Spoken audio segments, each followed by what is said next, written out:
Hey, folks, good morning and welcome to another episode of Steelers Morning Rush. I'm Alan Saunders. It is Monday, April 21st. We have reached the week of the 2025 NFL Draft. Only 3 days until you never have to hear about a mock draft again until, oh, who am I kidding? There's going to be 2026 mock drafts out on Friday. But let's talk about the draft here, and something that I think I've been talking about for a little bit now appears to be, I don't want to say gaining momentum, but gaining some steam in the reporting from the rest of the media sphere. Smitty and I have been talking a lot about the Steelers draft plans and how there appears to have been a shift in the way the Steelers are viewing the quarterback position as the draft process has gone forward.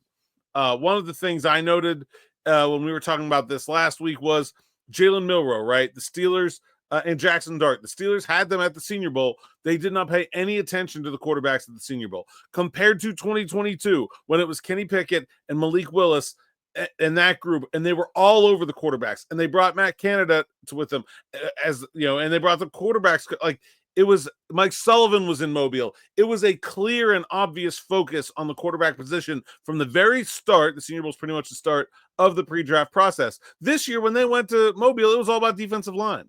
It was very clear that last year the Steelers would have liked to have paid some attention to the defensive line. They didn't. Big picture plan, they were thinking this is the year they start the investment in the defensive line class that they did 2 years ago with the offensive line. And I think there are certainly some people in the Steelers front office that would still like that to be the case. Andy Weidel.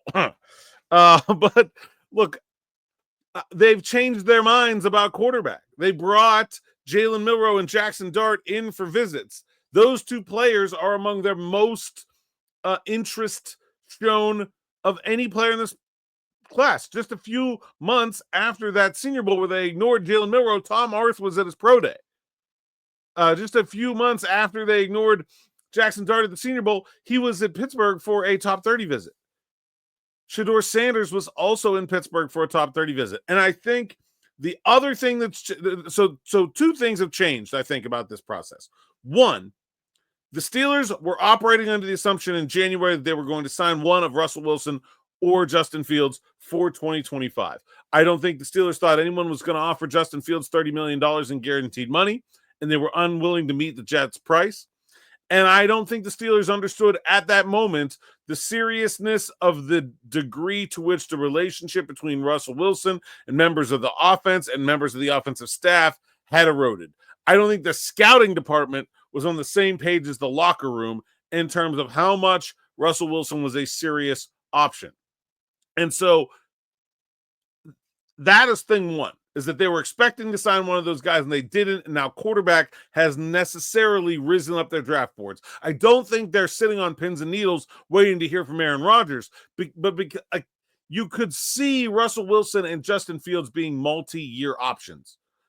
Aaron Rodgers is literally just here for 1 year, if he's even here.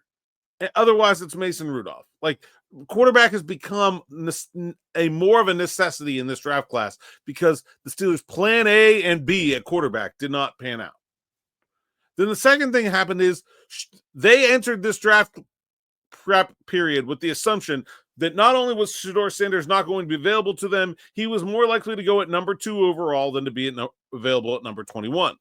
And frankly, he still might be. I still am very skeptical of the idea of a quarterback as talented as Shadeur Sanders making this lumbering fall down draft boards from his top 3 projection to all the way to 21. I still don't buy it. I don't think that a league that drafted Bo Nix and Michael Penix in the first round last year is just going to decide they don't want Shadeur Sanders. I don't really buy it. But it does seem, and it was reported this morning by Adam Schefter of ESPN, that the Steelers are taking the possibility of Shadeur Sanders being available to them at 21 more seriously, that they now think that this is something that could happen.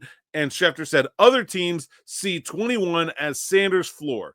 That if he is there, the Steelers will take him. Of course, other teams see 3 as Sanders' ceiling. So, yeah, I mean, wide range there. But I do think that the combination of not landing Wilson and Fields, not having any resolution from Aaron Rodgers, and the idea that Shadeur Sanders might be available to them has caused the Steelers to take quarterback more seriously than they were at the beginning of this pre-draft process, that they have changed course midstream here and said, you know what, we should probably take a look at these quarterbacks a little bit more seriously. Now, what will happen if Sanders is not available to them in the what I think is a very likely scenario? Does that mean they're going to what I would call reach for Jackson Dart or Jalen Milroe in the first round? Not necessarily. Part of doing the due diligence is deciding, okay, how much better is Shadeur Sanders than Jackson Dart? Where would we put those two players on our board? How many other players do we like more than each of them respectively? I think a trade back into the latter part of the first round in order to draft a Dart or a Milroe feels very possible to me.